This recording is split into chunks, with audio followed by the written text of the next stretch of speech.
A man stands at the top of a skyscraper with a gun forced into his mouth.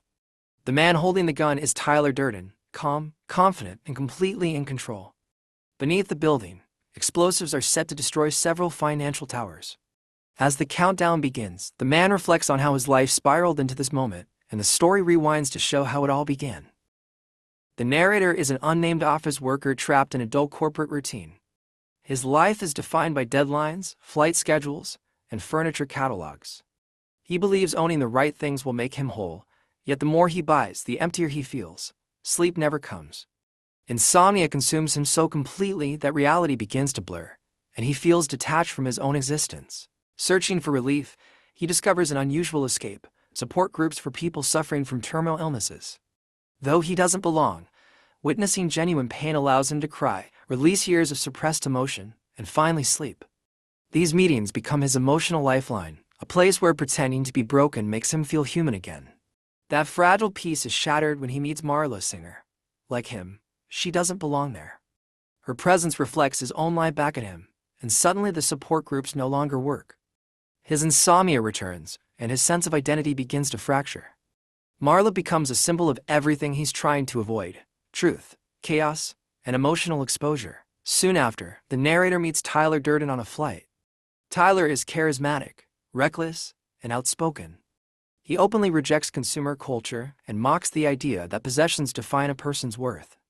Tyler represents freedom from fear, shame, and conformity, everything the narrator secretly wants to be. Shortly after this meeting, the narrator's apartment mysteriously explodes, destroying everything he owns. With no place left to go, he calls Tyler, who invites him to stay at a decaying house on the edge of the city. The house mirrors Tyler's philosophy: broken, neglected, and free from material attachment. One night outside a bar, Tyler asks the narrator to hit him. The first punch is awkward and painful, but something awakens inside him. The pain cuts through the numbness. For the first time in a long while, he feels alive. That moment becomes the foundation for Fight Club. Fight Club begins as a secret gathering where men meet to fight in basements and parking lots. These men are frustrated, ignored, and suffocated by modern expectations. Inside Fight Club, names don't matter. Jobs don't matter. Pain becomes proof of existence.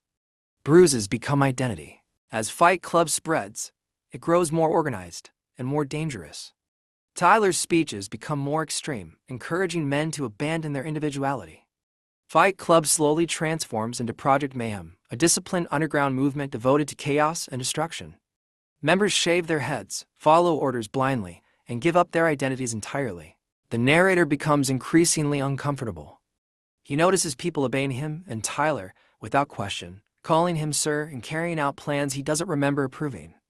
He begins losing time, waking up in strange cities, only to discover that Project Mayhem is already active there. Meanwhile, his relationship with Marla grows more complicated. She is confused by his unpredictable behavior, unaware that Tyler and the narrator are the same person.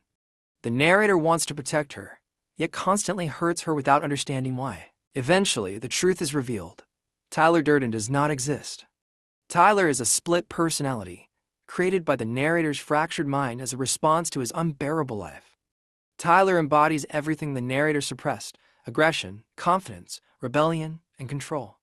Fight Club was never a brotherhood led by Tyler.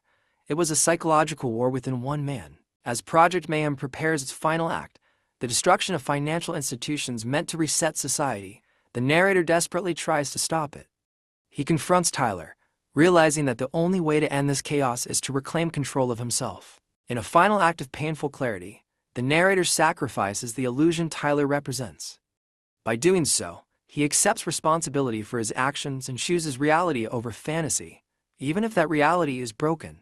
The film ends where it began. The narrator stands with Marla, holding her hand as financial towers collapse in the distance. There is no celebration, no certainty, only acceptance. For the first time, he is whole. Fight Club is not a celebration of violence or chaos, even though it often appears that way.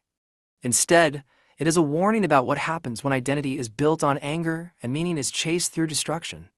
The film explores modern masculinity, emotional isolation, and the pressure to measure self-worth through possessions and status. It shows how rebellion can slowly turn into control, and how the search for freedom can become another prison. In the end, the story reminds us that real change doesn't come from burning the world down, but from understanding ourselves, facing our pain, and taking responsibility for who we choose to become.